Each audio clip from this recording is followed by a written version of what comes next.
Bonjour à tous. Je vais commencer par me présenter pour ma part. Donc, Julien Trouillet. Chez Danfoss depuis 2010, je fais partie de l'équipe produits et applications. Et aujourd'hui, je vais vous présenter en première partie le CBM. Voilà pour cette session qui va durer environ 1 heure en tout et pour tout.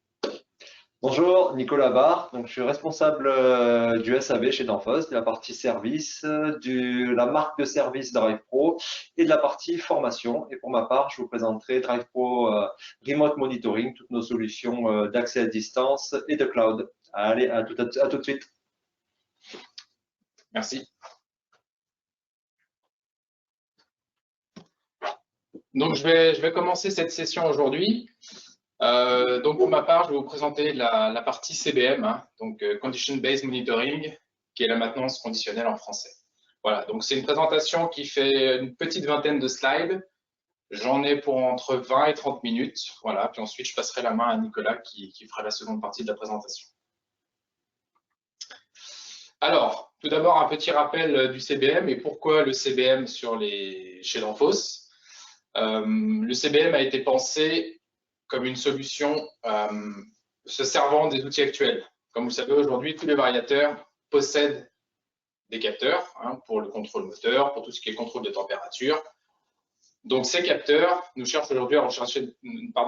permettent aujourd'hui de faire fonctionner le variateur et d'avoir des informations pour la recherche de panne. Danfoss a pris l'initiative de se servir de ces capteurs présents sur le variateur pour en définir un nouvel algorithme. D'accord ? C'est cet algorithme qui s'intègre dans le variateur et qui est le CBM. Donc en fait, on se sert des capteurs déjà présents dans le variateur et on les intègre dans de nouvelles fonctionnalités, ce qui nous permet d'avoir des niveaux de vibration, des niveaux de charge, également de connaître l'état du bobinage moteur. Donc le CBM regroupe ces 3 principales fonctions que je vais détailler un petit peu plus tard. Voilà. Il est également possible d'avoir des statistiques, des min, des max, des valeurs moyennes. Alors, il y a différents éléments qui sont inclus dans le CBM et qui permettent de faire fonctionner ce nouvel algorithme. Donc, quand on parle de CBM, on parle de stratégie de maintenance. Alors, on va passer rapidement. La maintenance corrective, qui est la maintenance basique, c'est celle que vous connaissez, qui est la plus basique, c'est on a une panne, on vient réparer. Donc ça, c'est la maintenance qui a toujours été présente sur le variateur de fréquence de chez Danfoss. Un étage au-dessus, la maintenance préventive. Donc la maintenance préventive, elle est aussi incluse dans les variateurs Danfoss. C'est une maintenance qui est systématique. On appelle ça maintenance préventive systématique. Donc en fait, c'est une maintenance qui est basée sur un nombre d'heures de fonctionnement. Et sur les variateurs VLT ou Wacom, il est possible de définir des timers, des compteurs qui viennent faire apparaître un message en cas de, une fois que le compteur est écoulé. Donc ça, c'est la maintenance préventive systématique.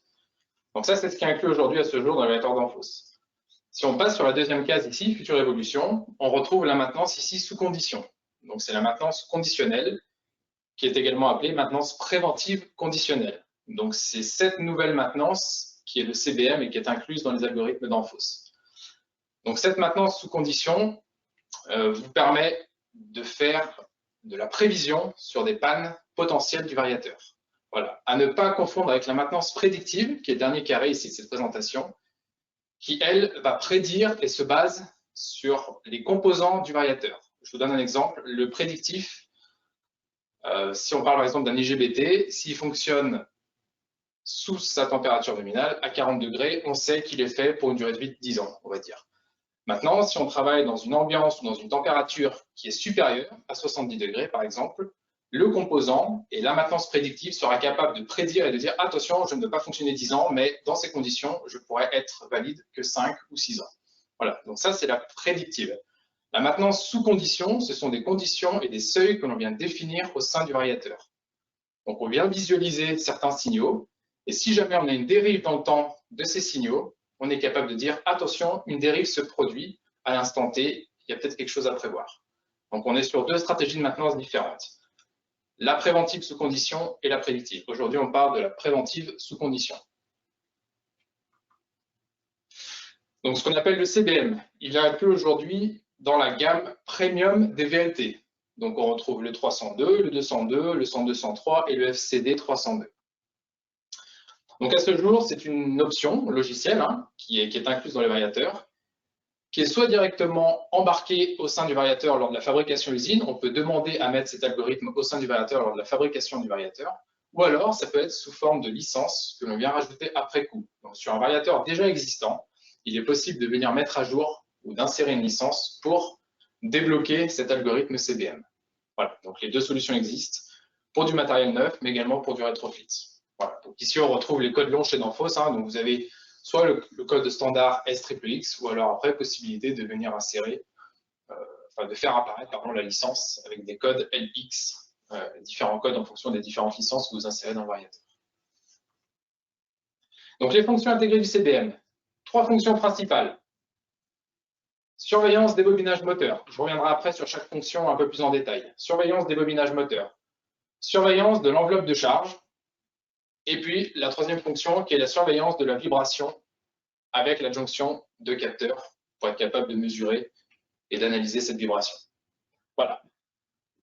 Toutes ces fonctions peuvent être activées et désactivées de manière totalement indépendante. Aujourd'hui, quand vous intégrez la fonction CBM, les 3 fonctions sont incluses par défaut, mais il est possible d'en activer 1, 2 ou 3 au choix. Voilà, on n'est pas obligé d'avoir toutes les fonctions actives. Ça va dépendre de l'application, ça va dépendre du process. Certaines fonctions sont utiles pour certains process, d'autres pas. Donc, c'est totalement libre et paramétrable. Et pour chaque fonction, on a possibilité de venir générer des avertissements. Donc, si jamais on voit qu'une dérive dans le temps se produit, il est possible de générer des avertissements sur des seuils, mais également des alarmes. Et les deux sont totalement dissociés. On peut avoir seulement des avertissements ou des avertissements et des alarmes. L'intérêt de ne pas avoir d'alarme, c'est de ne pas venir bloquer la machine si jamais une alarme vient à se déclencher. Donc on peut juste rester sur des seuils d'avertissement, avoir un retour d'avertissement et commencer à se poser la question de pourquoi l'avertissement, sans venir arrêter la machine derrière. Donc tout ça est totalement flexible au sein d'une seule et même licence CBM.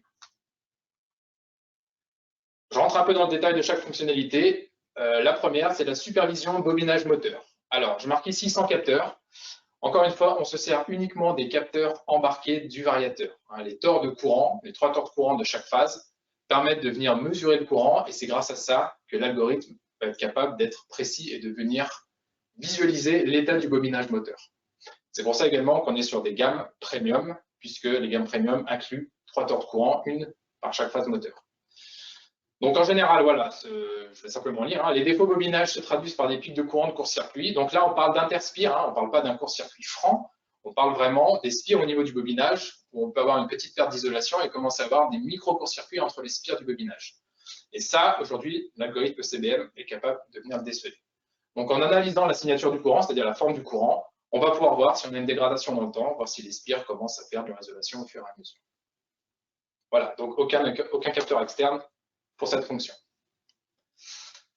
Donc en fait, pour rentrer un tout petit peu plus dans le détail, le pourquoi et comment ça fonctionne, c'est qu'en fait, le variateur est capable de visualiser les différences harmoniques du signal du courant au niveau du moteur. Et en fait, il y a l'harmonique de rang 3, donc ça c'est l'algorithme et le brevet Danfoss qui permet de faire cette analyse.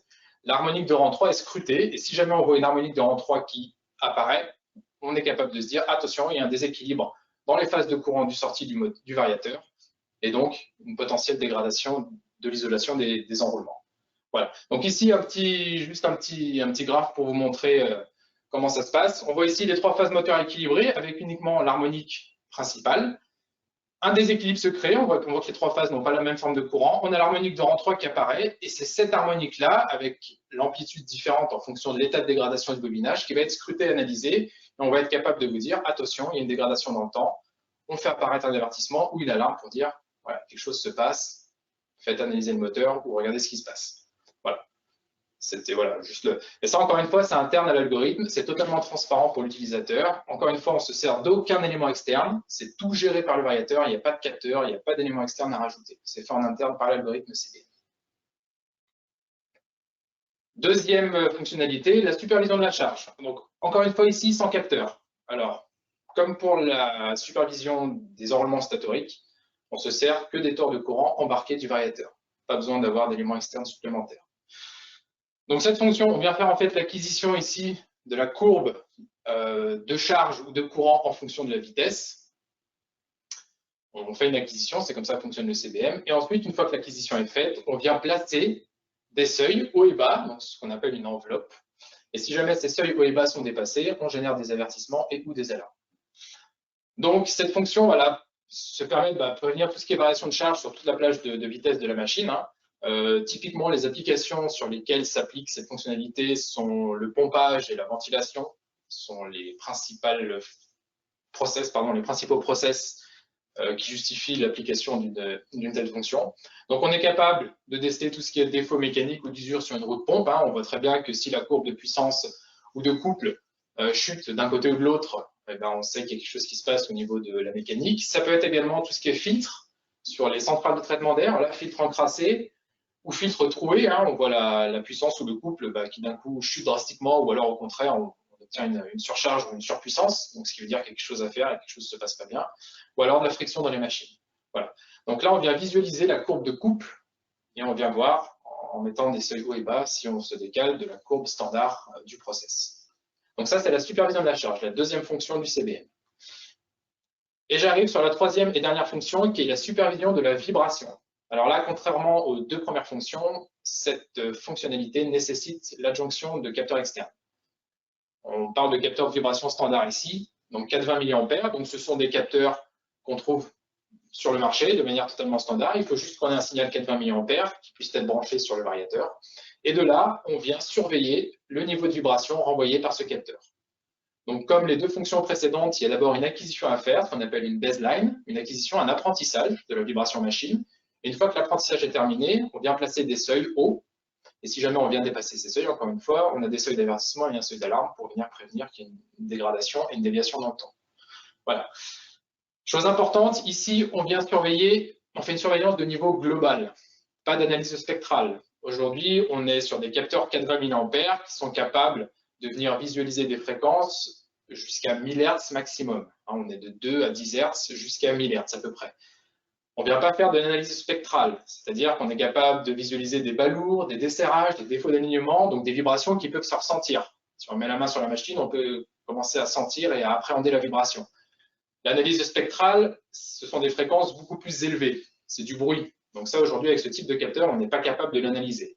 Donc là, on fait de la surveillance de niveau global et non pas d'analyse spectrale. C'est pour ça que c'est ce qui est inscrit ici. Pardon.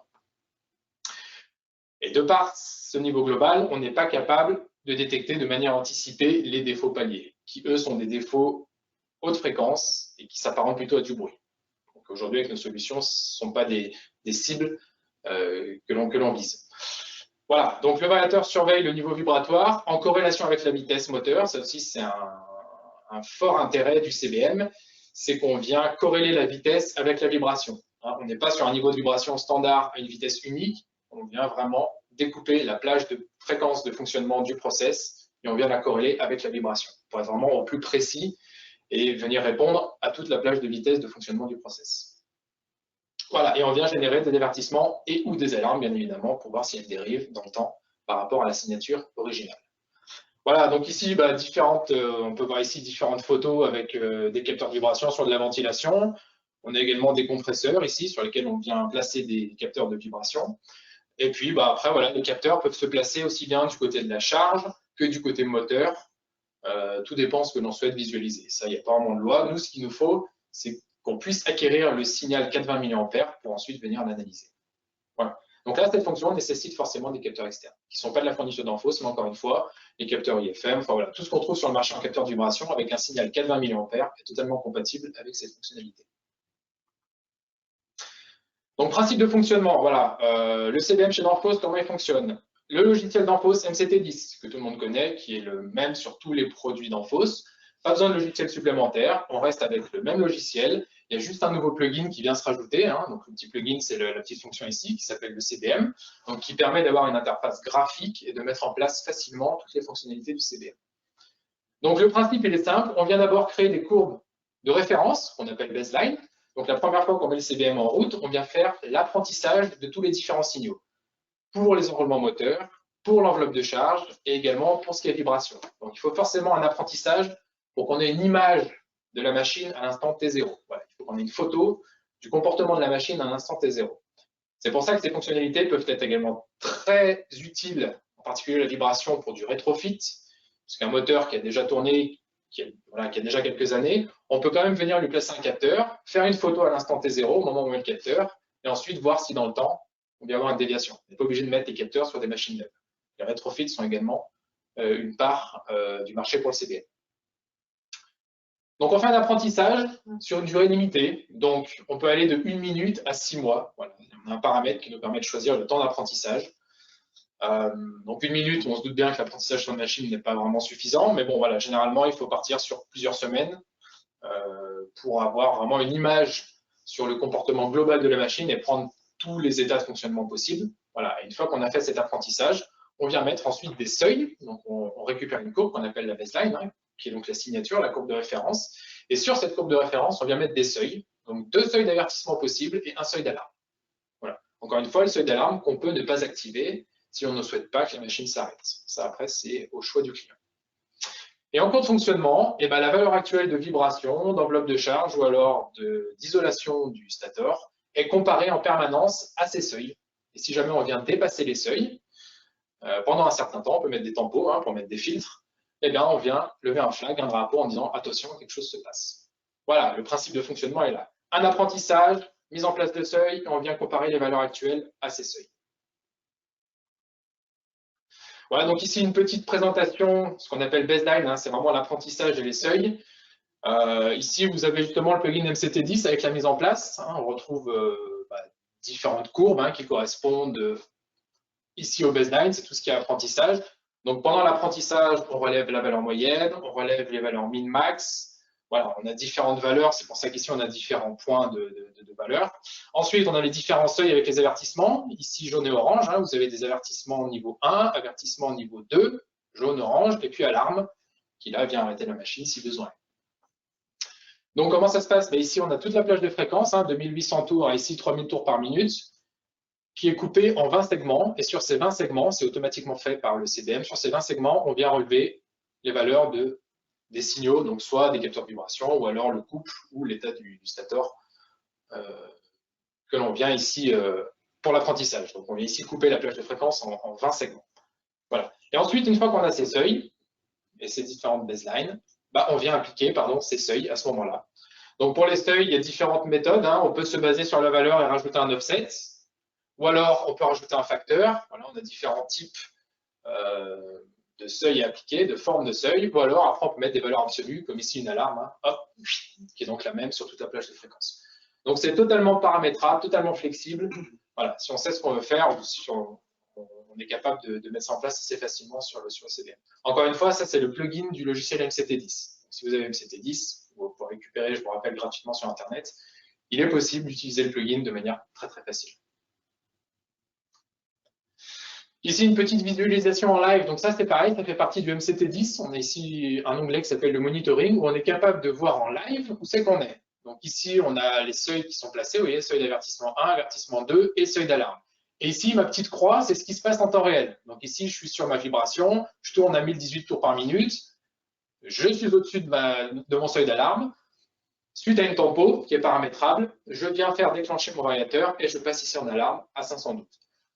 Donc chaque alarme est bien évidemment identifiée. J'ai une alarme pour la vibration, une alarme pour l'enveloppe de charge, une alarme pour mon isolation de moteur, pardon. Et également, tous mes avertissements sont bien identifiés. Donc tout ça, ce sont des infos que je peux remonter donc soit directement ici sur la LCP, hein, sur l'écran que je peux avoir en direct, ou alors après, je peux remonter ces informations via un bus de terrain sur une visualisation, ou alors après par des systèmes externes comme la passerelle, dont on verra un peu plus tard avec Nicolas. Voilà, donc gros intérêt aussi du CBM, énorme intérêt chez Danfoss, c'est l'indépendance du système. Aujourd'hui, toute l'analyse est faite au sein du variateur. L'algorithme tourne dans le variateur et toute l'analyse est faite au sein du variateur. Pas besoin d'avoir un système externe ou d'avoir un cloud si on veut pouvoir exploiter ou se servir de cette maintenance conditionnelle. Donc les remontées d'infos peuvent se faire directement sur l'écran, ou ce que je disais, via MCT10, ou alors via le bus de terrain, ou alors via le Drive Pro Remote Monitor. Voilà, il y a différentes méthodes pour venir remonter ces informations. Il faut bien comprendre que le cœur du système est au sein du variateur. On n'a pas besoin d'éléments externes pour développer et analyser tout ce qui se passe. Voilà. Donc, ce qu'il faut retenir, c'est une surveillance de votre application via un traitement direct des données et remontée d'informations via différentes interfaces. C'est pour ça qu'on dit qu'on est indépendant. On a le système avec l'analyse et derrière, à vous de venir récupérer les informations par le média que vous souhaitez. Voilà, soit dans le cloud, ici on retrouve la petite photo du cloud, ou alors directement, encore une fois, sur un pupitre IHM ou sur des serveurs en local chez le client. Voilà, donc rapidement une petite topologie système pour imager ce que je viens de vous expliquer. Donc ici en mode local, c'est ce qu'on peut retrouver voilà, chez certains clients quand on veut rester en local et éviter de passer par un système externe. J'ai ici mon système que je viens visualiser avec mes différents capteurs. Je remonte les capteurs hop, sur le variateur avec mes entrées analogiques en 80 mA pour le coup. J'ai également mes deux autres fonctionnalités qui peuvent être actives, donc l'enveloppe de charge ou le stator, la visualisation, la surveillance du stator, je vais y arriver. Ici mon variateur avec le CBM, bien évidemment, hop, juste là. Donc possibilité d'avoir une carte de communication pour exploiter ou déjà pousser des données via un serveur web. Hein. Les cartes de communication à port Ethernet incluent un serveur web, donc on peut déjà avoir des informations de visualisation via ce serveur. Ou alors ici, passer par ici un automate avec un pupitre de visualisation pour venir récupérer les valeurs et puis les stocker, les historiser et ainsi avoir une historisation de toutes les données pour voir si justement dans le temps on arrive à avoir une déviation. Voilà. Et tout ça, bien évidemment, ça vient s'inclure avec le système de maintenance existant du client pour venir intervenir au plus tôt et avant le véritable problème sur la machine. Et deuxième topologie, c'est la topologie à distance. Donc là, on n'est plus en local, on est à distance, donc on passe par des solutions externes. On retrouve ici le même système. J'ai ici mon système avec mes capteurs. Je retrouve ici mon variateur. Donc ça ne change pas. Encore une fois, le CBM, c'est lui qui fait tout le travail et qui vient analyser et récupérer toutes les infos. J'ai ici mes cartes de com, ou alors du port serré à 485. On peut passer par les deux types de communication. J'ai toujours mon serveur web ici, pardon. Et là, je peux également pousser toutes ces informations à l'extérieur. Donc il y a une passerelle d'Enphos, un cloud et également une interface client derrière qui permet d'avoir toutes ces informations à distance. Donc ça, l'interface client ici, on vous montrera un peu plus tard avec Nicolas comment ça s'architecture. On a différents applicatifs qui tournent déjà et on va pouvoir vous les montrer. Voilà, et encore une fois, le but, c'est de pouvoir venir intégrer toutes ces informations avec des avertissements, des alarmes et des notifications. Hein. On est capable de venir envoyer un email si jamais on vient déclencher un avertissement ou une alarme, voilà, donc de prévenir le client. Et le but, c'est de venir s'intégrer dans un système de maintenance client comme la solution précédente en local. Voilà, donc le but du CBM, c'est bien évidemment renforcer la stratégie de maintenance. Donc, les principaux atouts du CBM d'Enphos, c'est la surveillance permanente de vos signaux. Aujourd'hui, on n'est pas sur un contrôle ponctuel de 2 ou 3 fois par an où on vient voir ce qui se passe sur la machine. Aujourd'hui, on vient surveiller en continu. Donc, on a une probabilité de voir une déviation dans le temps beaucoup plus importante que faire du ponctuel.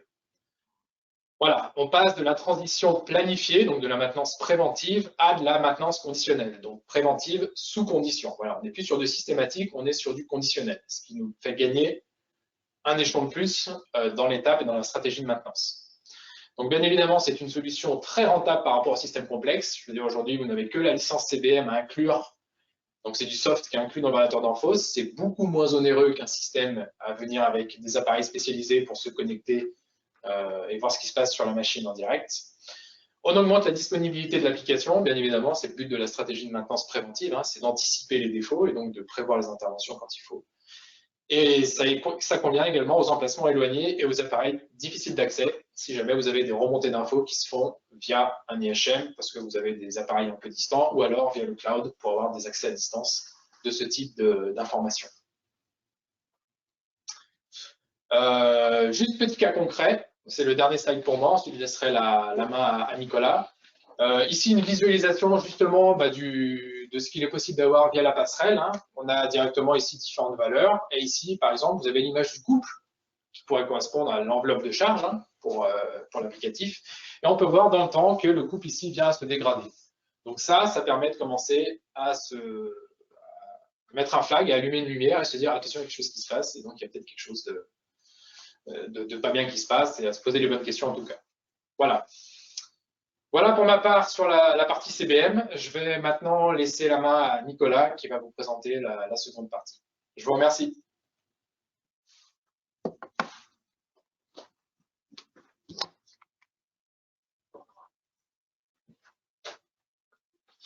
Bonjour à tous, rebonjour à tous. Je vais vous parler donc de la partie DrivePro Remote Monitoring.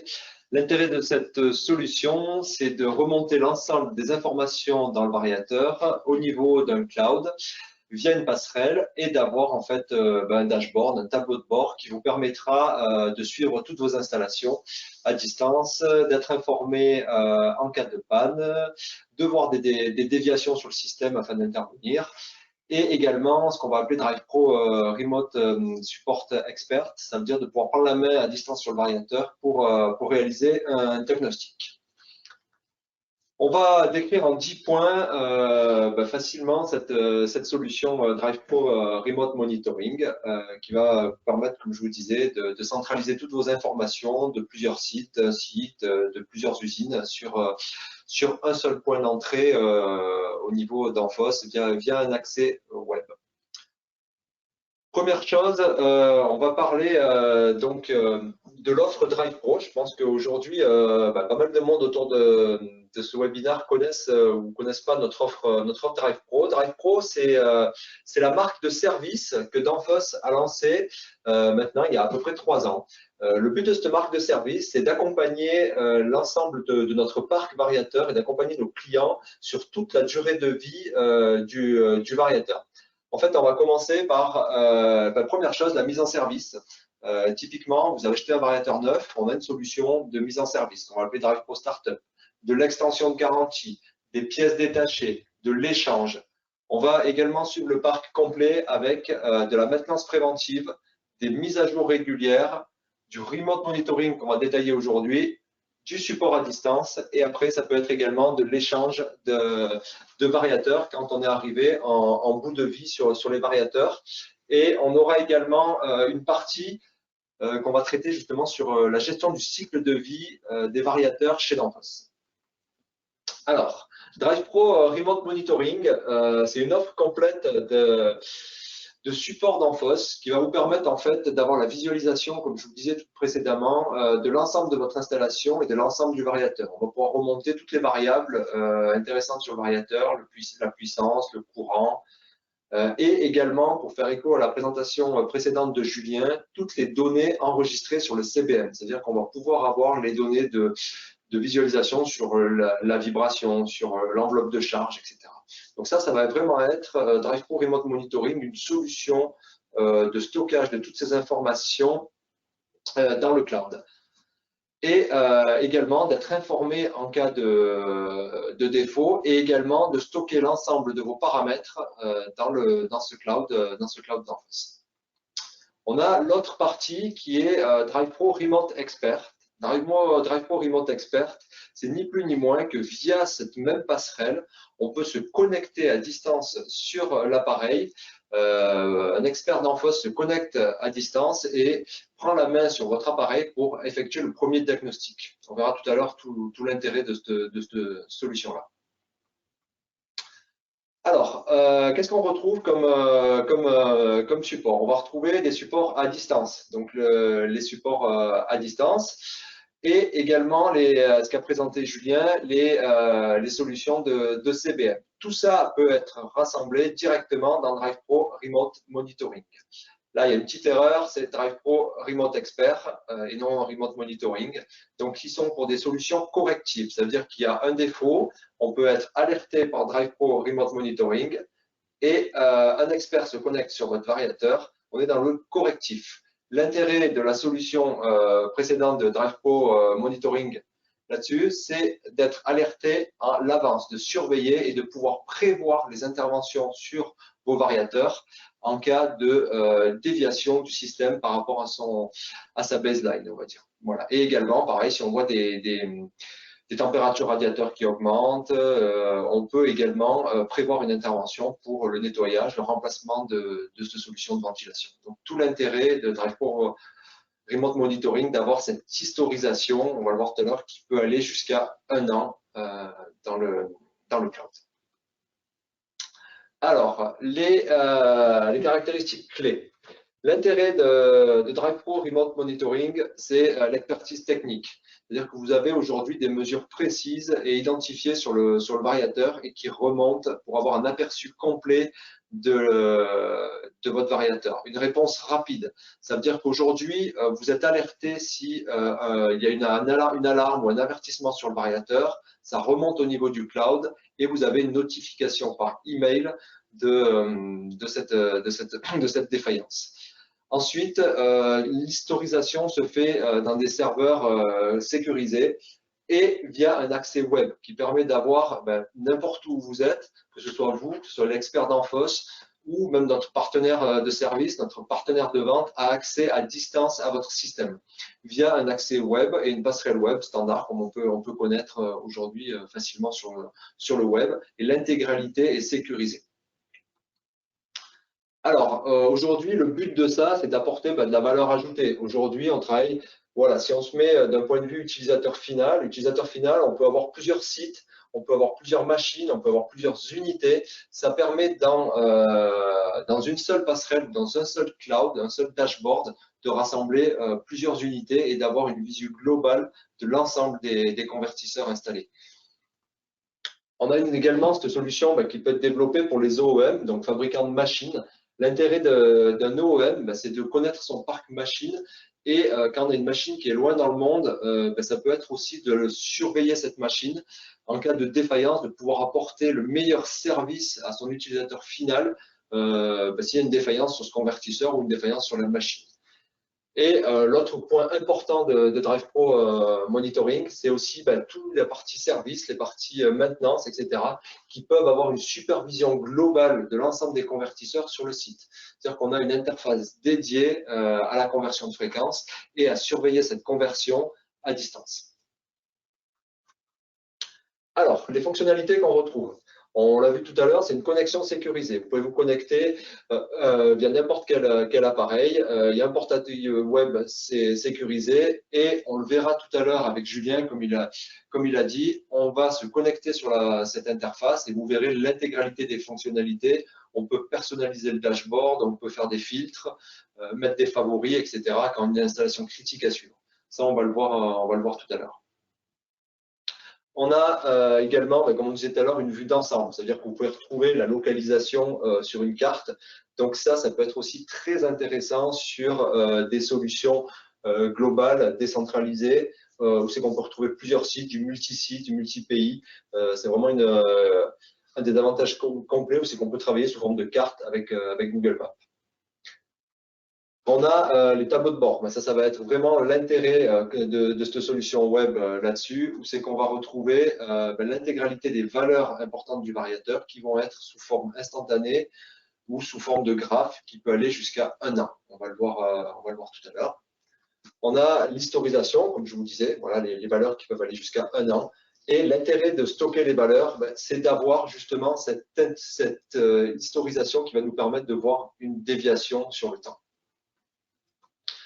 L'analyseur de données, c'est exactement la même chose. On peut surveiller notre système à distance, où c'est qu'on a l'intégralité de la tendance qui peut aller jusqu'à 1 an pour surveiller par exemple le couple, l'encrassement d'un filtre, l'évolution de la température aussi. On insiste beaucoup sur ce point-là, puisque côté service, ce qui est vraiment important, c'est de garder le variateur dans une plage de fonctionnement, dans une plage de température la plus basse possible pour l'ambiance, et qui permettra d'assurer sa durée de vie sur le temps. Donc ce système-là permet justement sur une année de voir complètement l'évolution de la température du radiateur, qui va nous donner une image précise de l'état d'encrassement du radiateur du convertisseur. La visualisation des paramètres, ça c'est un point qui est très très important. Ça veut dire que on peut visualiser à distance les paramètres, et on peut également, ces paramètres-là sont historisés, et on peut, en cas de défaillance sur un convertisseur, aller réinjecter directement ces paramètres-là dans le variateur. Donc là, vous savez que quand vous souscrivez une offre DrivePro à distance, vous avez l'historisation automatique de l'ensemble de ces paramètres. Connexion réseau, ça c'est souvent la question qui revient. Comment on connecte cette passerelle et quels sont aujourd'hui les prérequis nécessaires pour connecter cette passerelle? Je vais vous donner 2 cas de figure qui sont assez standards, mais on est disponible pour étudier toutes les solutions qui pourraient être mises en place. C'est souvent au regard de la sécurité globale de l'entreprise ou du site de l'utilisateur final qu'on va développer la meilleure solution pour pouvoir se connecter, pouvoir récupérer ces données-là pour les envoyer dans le cloud. Le schéma très standard. Donc, par à l'envers, donc le variateur, le réseau de variateurs qui est ici, comme l'a dit Julien tout à l'heure, généralement on va partir sur une connexion Ethernet, ce qui est la plus simple et la plus rapide aujourd'hui. On peut également travailler sur du Modbus RTU qui est aujourd'hui aussi complètement faisable. La passerelle d'Danfoss, la connexion sécurisée via le firewall et notre passerelle. On remonte les informations dans le cloud Danfoss et après deux accès. Soit Danfoss a accès aujourd'hui aux données, soit aujourd'hui, si vous nous l'autorisez, bien sûr. Et après, l'autre solution, c'est que vous avez accès client pour visualiser l'intégralité de vos informations. Voilà un petit peu la typologie assez standard. Donc, toutes les données sont sécurisées et répondent à l'ensemble des normes de sécurité qu'on retrouve aujourd'hui dans l'industrie. Seuls les appareils autorisés peuvent se connecter. Et ça permet également, en passant par notre passerelle, de sécuriser complètement cet accès. Et vous avez également l'intégralité des mises à jour qui permettent de rester complètement avec un haut niveau de sécurité pour l'intégralité de vos données. Alors, pour commencer, on a aujourd'hui une offre très très simple sur DrivePro Remote Monitoring. Première chose, aujourd'hui, vous avez un seul code de commande qui va intégrer la passerelle et les frais de mise en service. Donc aujourd'hui, attention, le raccordement, la mise en place des convertisseurs, la partie câblage, etc. est à la charge du client. Nous, aujourd'hui, cette solution intègre simplement la fourniture de la passerelle et sa mise en service. Ensuite, vous allez retrouver plusieurs offres qui sont en fonction du nombre de variateurs. Si vous avez de 1 à 20 variateurs sur site, vous avez un premier code. Ensuite, au-delà de 20 jusqu'à 50 et au-delà de 50. Aujourd'hui, ces trois offres vous intègrent un an d'accès à notre portail web et à notre cloud pour le stockage, la réalisation des dashboards, etc. Voilà. Donc là, au niveau des prix, je vous laisserai contacter votre interlocuteur Danfoss standard pour déterminer aujourd'hui la meilleure solution pour vous, le coût que vous êtes prêt à mettre aussi dans votre solution de maintenance et surveillance à distance aujourd'hui. Voilà. On est prêt à accompagner également beaucoup de clients sur justement la mise en place de ces passerelles-là à titre commercial aussi pour développer et que vous puissiez essayer ce système-là Danfoss. Donc vraiment, l'intégralité de l'équipe commerciale et technique Danfoss est à votre disposition pour trouver la meilleure solution pour vous accompagner sur la mise en place de cette passerelle-là qui aujourd'hui, couplée au CBM, comme l'a présenté Julien tout à l'heure, permet d'avoir une solution très performante de surveillance et de réactivité en cas de déviance sur votre machine. Ensuite, là, le processus de commande, il est très simple. On passe la commande, on reçoit le service et après, vous profitez de l'ensemble des services Danfoss. Alors, les produits pris en charge. Aujourd'hui, on va parler de la gamme VLT. C'est l'intégralité de la gamme VLT que vous avez aujourd'hui. Attention, les variateurs ancienne génération, type VLT 5000, VLT 2800, ne sont pas pris en charge par cette solution-là et également les 280, tout ce qui est mini drive, ne sont pas pris en charge aujourd'hui sur cette solution-là. Donc, on est vraiment sur la gamme active VLT là-dessus. Toute la gamme Vacon aussi est pris en charge, tout ce qui est NXS, NXP, 100 Flow et les 100X. Voilà.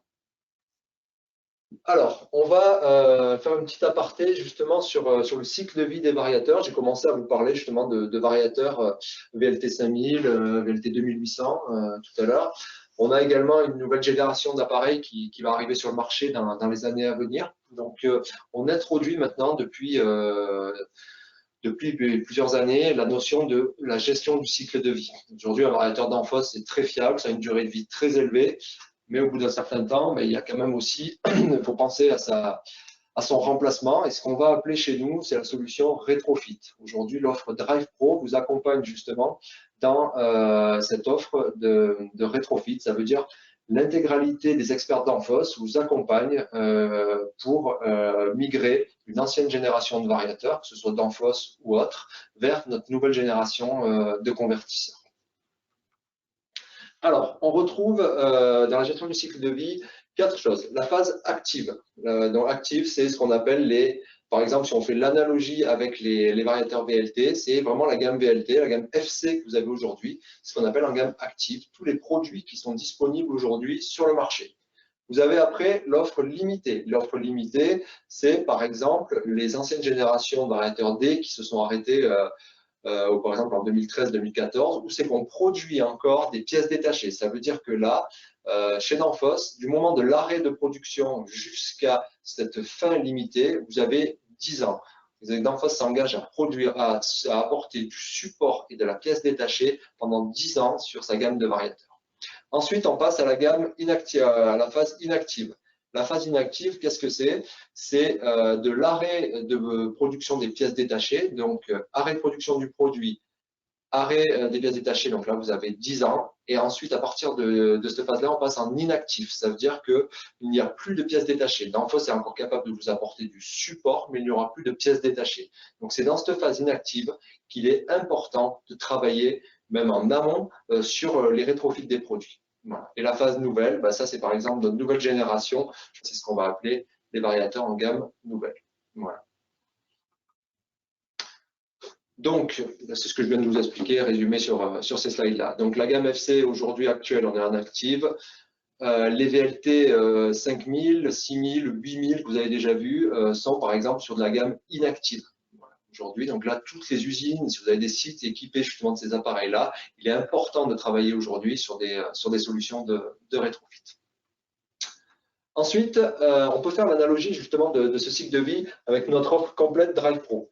Aujourd'hui, sur les 10 items Drive Pro, le but de ces 10 items, comme je vous l'ai expliqué au début, c'est d'accompagner le variateur sur toute sa durée de vie. Donc, on va retrouver dans la phase nouvelle tout ce qui est justement la mise en service, l'extension de garantie, les pièces détachées, l'échange en cas de défaillance, le support à distance, les mises à jour variateurs, comme l'a expliqué Julien tout à l'heure. Il faut savoir que tous les variateurs, quasiment tous les variateurs FC disponibles sur le marché aujourd'hui, même d'ancienne génération, en mettant à jour la carte de commande, peuvent basculer vers une solution CBM. Donc ça, c'est vraiment important. Du moment que vous avez un variateur FC sur site, on peut le basculer avec la solution CBM.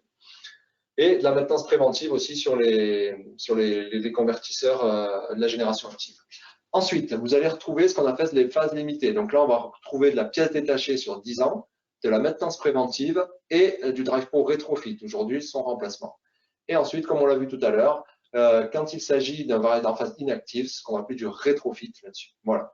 Ce slide-là, il est très clair, il permet de résumer complètement l'offre service Danfoss qui permet d'accompagner le convertisseur sur toute sa durée de vie.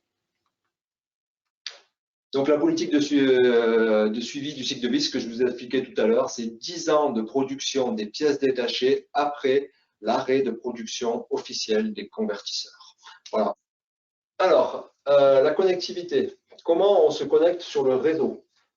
On a discuté tout à l'heure. En gros, c'est très standard. Vous allez avoir aujourd'hui le réseau industriel client. C'est que vous avez l'automate, l'ensemble des variateurs qui est connecté ici. Et la passerelle Danfoss, que vous avez ici, la gateway, vient se connecter directement sur le réseau industriel Danfoss. Cette passerelle, aujourd'hui, vous devez lui fournir un accès web pour qu'elle puisse aller pousser ces données dans le cloud Danfoss. Donc pour ça, deux solutions. Soit on peut ajouter une carte 4G ou 5G avec la data pour pousser, ou soit le client, vous avez un accès Internet qui nous permet d'aller pousser ces solutions à l'extérieur. Ça, c'est vraiment la connexion quand on vient se mettre sur le réseau industriel client. Après, le point que tout le monde se pose aujourd'hui, et c'est que ça s'allume rouge dans vos têtes, c'est de dire oui, mais le client n'autorisera jamais d'avoir cet accès Internet. Donc là, c'est vraiment important de se retourner vers nos experts Danfoss pour trouver justement une solution, comment on peut pousser ces données aujourd'hui vers le cloud. Il existe différents systèmes en fonction des systèmes de sécurité et on arrivera toujours à trouver une solution pour pousser ces données-là. Voilà. L'autre cas de figure qu'on peut retrouver, vous n'avez pas de bus communication ou le bus industriel que vous avez sur le site n'est pas accessible directement pour connecter cette passerelle. On peut utiliser par exemple le mode bus RS485 disponible sur les convertisseurs pour venir connecter notre passerelle directement sur le site. Voilà.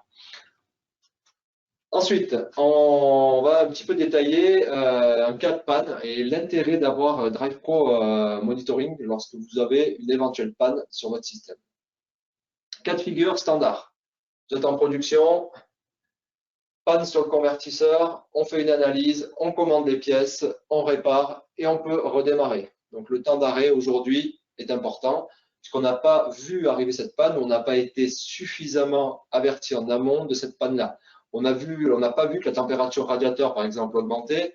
Un jour, il finira par faire beau, donc du coup, la température aussi va finir par monter à l'extérieur et on va avoir aussi des températures dans les salles des machines qui vont évoluer. L'intérêt, si on avait eu Drive Pro Remote Monitoring, c'est qu'on aurait pu être notifié à cette augmentation de température, faire l'analyse, commander les pièces détachées, prévoir l'arrêt, limiter du coup le temps d'arrêt et redémarrer. Voilà aussi l'intérêt de la solution Drive Pro Monitoring, c'est de suivre l'intégralité de ces variables pour les voir évoluer. Autre cas de figure aujourd'hui, c'est Drive Pro Remote Expert Support. On a exactement le même scénario ici, des défauts, contacts, visite sur site parce qu'on n'a pas d'accès à distance pour dépanner et la hotline n'a pas réussi à apporter le support nécessaire, l'analyse et on répare. Autre solution, si on avait Drive Pro Remote Expert Support, on est notifié de la panne, le système s'arrête, les experts d'Enphos se connectent sur le site, on répare avec un diagnostic avancé et la production peut redémarrer plus rapidement. Voilà, là vous avez directement avec cet abonnement-là aussi un accès direct au support des experts d'Enphos. Alors, pour résumer tous les avantages, la valeur ajoutée. La valeur ajoutée, elle est claire, c'est qu'aujourd'hui, vous avez l'ensemble de notre réseau d'experts d'Enphos qui a un œil sur votre installation. Vous avez également aujourd'hui le support du constructeur du convertisseur. Aujourd'hui, beaucoup de personnes sont capables de faire du dépannage, de faire de la mise en service aujourd'hui, mais l'avantage de la solution Drive Pro et de l'avantage de la solution constructeur, c'est que vous avez affaire aujourd'hui à l'ensemble des experts du réseau d'Enphos. Ça, c'est un réel plus là-dessus. Et garder une longueur d'avance. Pourquoi garder une longueur d'avance? C'est qu'aujourd'hui, avec cette offre-là, on est capable de vous notifier les évolutions produits, les évolutions soft pour venir mettre à jour vos appareils et vos installations sur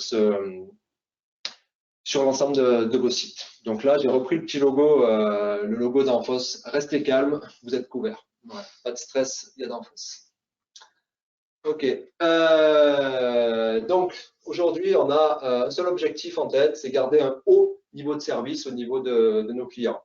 Nos plans de maintenance aujourd'hui, ce n'est pas de la maintenance systématique comme on pourrait le faire, mais c'est de vous proposer des plans de maintenance adaptés à votre activité, adaptés à votre ambiance pour aujourd'hui directement améliorer la qualité et la productivité de votre outil. Un portefeuille complet de services, bon, on l'a vu tout à l'heure. Il faut savoir qu'aujourd'hui, d'Enphos, aujourd'hui, on fabrique des convertisseurs depuis 1968, donc on connaît très bien notre matériel et on est capable justement de vous proposer une expertise liée avec notre solide expérience côté service. En plus, les services, comme on disait tout à l'heure, peuvent être personnalisés, c'est-à-dire qu'il n'y a pas, on est vraiment à l'écoute pour vous proposer différents services, comme on disait tout à l'heure. On est prêt à vous accompagner pour la mise en place de ces passerelles, on va vous accompagner sur votre plan de maintenance, on va vous accompagner tout au long de la durée de vie des convertisseurs. Et d'Enphos, on n'est pas seul là-dessus sur le territoire français ou même au niveau mondial, on est structuré avec tout un réseau de partenaires de services et de partenaires de services Drive Pro qui connaissent très très bien nos convertisseurs. Pas hésiter à faire appel au réseau d'Enphos pour tout ça. Et aujourd'hui, il y a vraiment un point qui est très très important chez Danfoss, c'est ce point-là. C'est aujourd'hui, on se fait vraiment comme objectif, on se fixe et on se force aujourd'hui à comprendre vos applications, vos industries, etc. On n'est pas là que pour comprendre le convertisseur. Le convertisseur, on le connaît. Par contre, ce qui est important de comprendre, c'est comment ce convertisseur est intégré dans votre outil de production. Et c'est là qu'on apporte vraiment notre vraie valeur ajoutée et c'est qu'on maximise aujourd'hui les chances pour tout le monde de fiabiliser le système. Voilà, donc là, j'ai terminé sur la partie Drive Pro Remote Monitoring. On va basculer avec Julien qui va vous présenter aujourd'hui l'accès web et l'intégralité de notre dashboard et toutes les valeurs et les datas que vous allez vous allez avoir avec le Drive Pro Remote Monitoring. Et on passera à la partie questions après de ne pas hésiter. Voilà, à tout de suite.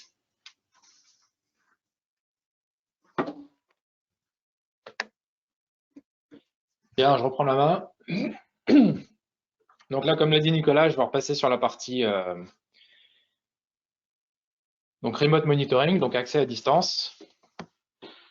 Voilà, donc là, j'ai directement, donc là, j'ai renseigné le mot de passe, hein, je suis directement rentré sur le cloud d'Anfos. Juste pour vous expliquer, là, je suis connecté en fait sur un système au Danemark qui représente ici une ventilation. Hein. Il y a différents systèmes qui ont été mis en place sur l'usine du Danemark et qui nous permettent justement de venir prendre la main, enfin pas de prendre la main, pardon, mais plutôt de venir visualiser les différentes variables accessibles et puis de vous montrer un petit peu le dashboard, comment il s'articule.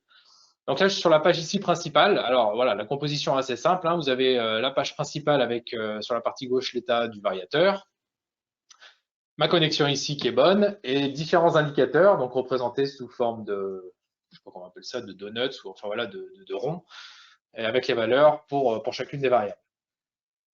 Sur la partie basse, voilà l'historique de connexion. Hein, donc on remonte ici avec les pertes de communication qui peuvent apparaître ici en rouge. Et sur la partie basse, on a ici les différents onglets qui nous permettent d'accéder à différentes variables. Voilà, on retrouve également ici des informations sur le variateur. Hein, en cliquant, voilà, on retrouve ici le numéro de série, enfin les principales informations rapidement accessibles. Les paramètres également, et puis un lien qui nous envoie sur le site internet pour l'accès aux différentes documentations. Donc là, je suis sur le live, hein, donc c'est ici Live Metrics, sur directement les valeurs en live. Si je vais ici sur mon deuxième onglet, donc à droite, ce sont tous les onglets disponibles, à gauche, ce sont les différents variateurs avec les différentes options sur lesquelles je peux me connecter. Ici, j'ai un Drive Pro Remote qui me donne accès à toutes les variables principales et j'ai également un Drive Pro Remote CBM qui me permet d'accéder aux variables liées au CBM. J'y reviendrai tout à l'heure. Donc ici, en live, les valeurs en direct. Un premier onglet ici d'historisation, donc sur une journée, hein, qui s'appelle Day One, sur une journée. Donc ici, on retrouve les principaux paramètres avec les principales valeurs, donc le courant, la vitesse, le couple, la température dont Nicolas parlait, et puis le bus d'essai. Donc voilà, bon, vous avez différentes options. Hein. On peut ici venir faire apparaître les points ou pas. Enfin bon, voilà, ça c'est de l'affichage. On peut aussi venir ici modifier les temps d'apparition. Hein. Donc là, ici, j'ai une journée. Je peux peut-être remonter à 3 jours si besoin. Donc j'ai mon graphe qui vient directement en live se mettre à jour pour ici venir remonter et visualiser l'état des variables qui apparaissent ici sur plusieurs jours si besoin. On peut remonter comme ça sur plusieurs jours ou alors on a directement ici un onglet Week qui vient nous donner les valeurs sur une semaine.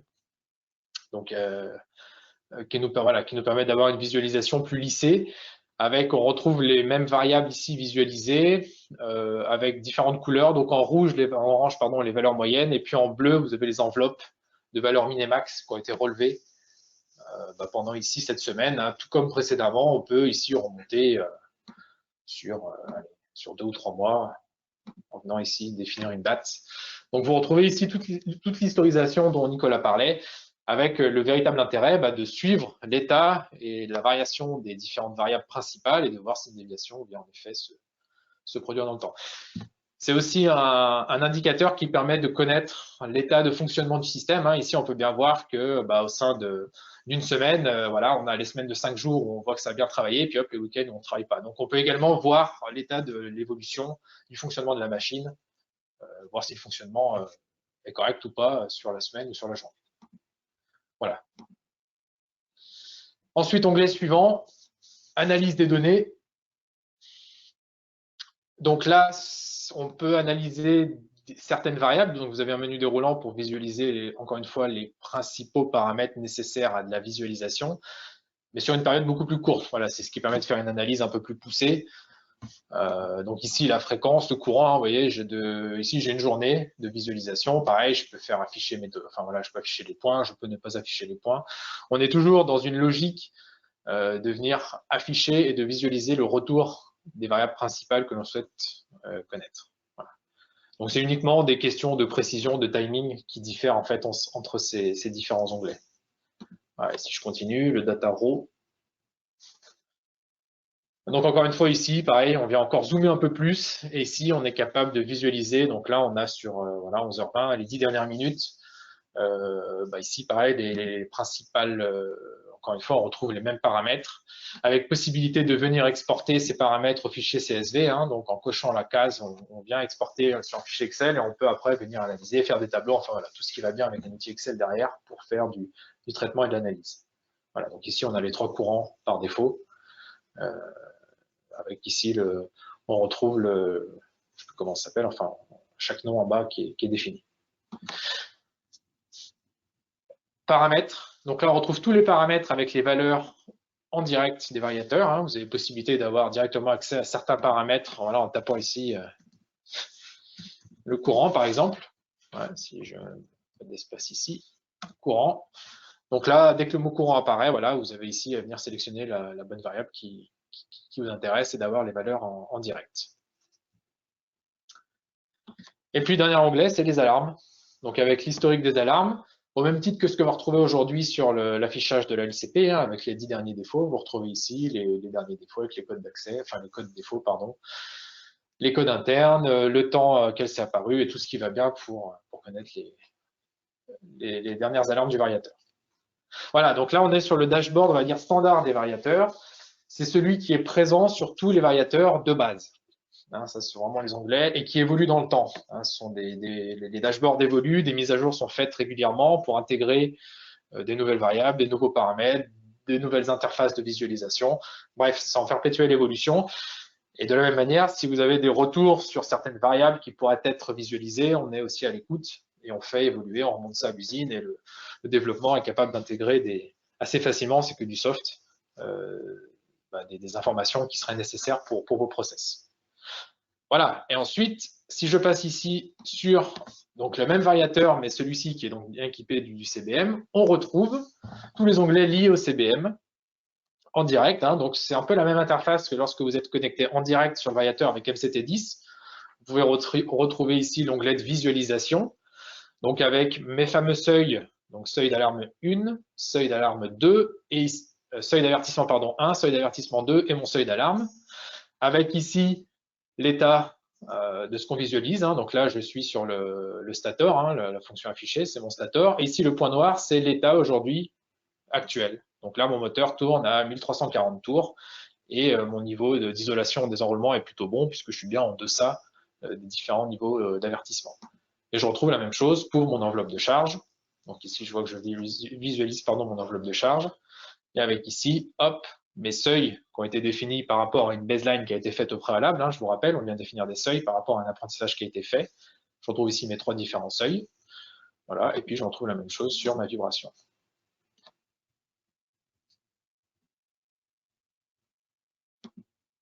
Vibration. Voilà, donc ça se met à jour. Et je retrouve ici, pareil, mes différents seuils de vibration. Encore une fois, basé sur l'apprentissage qui a été fait au préalable. Et ici, je retrouve mon petit point noir dans lequel je suis en fonctionnement. Voilà, donc ça, c'est le monitoring de mes valeurs actuelles, donc la visu de mes valeurs actuelles. Je peux passer sur un autre onglet qui est donc ce qu'on appelle le cockpit visualisation. Donc, c'est savoir où on en est, qu'est-ce qu'on visualise. Donc, aujourd'hui, j'ai mes 3 fonctions qui sont actives. Les enroulements, l'enveloppe de charge, la vibration. Alors, ici, il y a vibration 1. Une des évolutions aussi principales du CBM, c'est qu'on va pouvoir visualiser jusqu'à 4 différents capteurs. Voilà, c'est pour ça qu'il y a des mises à jour qui sont faites. Aujourd'hui, on est sur l'ancien CBM. Demain, on pourra avoir vibration 1, vibration 2 et puis capteurs 3 et 4. Voilà, c'est les évolutions qui sont prévues pour le CBM. Et là, ici, j'ai justement la configuration de mon monitoring des fonctions. Donc là, comme ce que je vous ai dit, on peut configurer les avertissements seuls, c'est la chose qui a été faite ici, mais on pourrait très bien avoir avertissement et alarme sur le stator, et puis avertissement seul sur l'enveloppe de charge, et puis également l'alarme sur la vibration si besoin. Mais on retrouve en fait la configuration qui est faite pour la mise en place du CBM. Là, ici, c'est un petit graphe qui explique l'état des courbes de référence. Hein. Donc, bien évidemment, pour que le CBM soit actif, il faut que la baseline, les courbes de référence, aient été faites au préalable et soient correctement réalisé. Donc c'est pour ça ici je retrouve ma baseline completed. Donc mon apprentissage a été fait. Si je ne fais rien du tout, si je ne fais pas l'apprentissage, je suis un not started et tous ces éléments qu'on retrouve, on n'y a bien évidemment pas accès. Donc ça, c'est l'état actuel du CBM. Visualisation de la configuration. Bon, ça donne aussi l'état de la configuration de l'apprentissage. Il y a moins d'intérêt ici à ce jour. Hein. C'est pour dire que, bah, bien évidemment, on n'est pas en train de faire l'apprentissage. Mais si on avait un apprentissage en cours qui dure 3, 4, 5 semaines, on est capable de voir ici que l'apprentissage est en cours et on est capable de savoir où c'est qu'on en est dans la phase d'apprentissage. Voilà. Ici, ici j'ai une source 1 qui est mon capteur de vibration branché sur l'entrée analogique 54. Donc tout ça, ce sont des paramètres, un paramétrage qui est fait lors de la mise en place du CBM. Et puis ici, je retrouve le dernier onglet, c'est la visualisation de mes courbes de référence. Donc, encore une fois, pour qu'on puisse mettre le CBM en place, il faut d'abord qu'on ait toutes les courbes à l'instant T0, qu'on ait un point de référence, ce qu'on appelle la baseline. Et là, pareil, pour chacune de mes fonctions, je retrouve ici mon apprentissage qui a été fait, donc qui, je vous rappelle, dure de 1 minute à 6 mois. Et pendant ce temps-là, on vient apprendre sur les 20 différents points de ma plage de fréquence, on vient la couper en 20, et je viens faire apprendre mes points sur cette plage. Pardon. Et pour chacun de mes points, je vais une valeur moyenne, une valeur min-max et une valeur moyenne plus ou moins 3 écarts types. Voilà, ça c'est les statistiques. Et je retrouve ça sur chacune de mes 3 fonctions.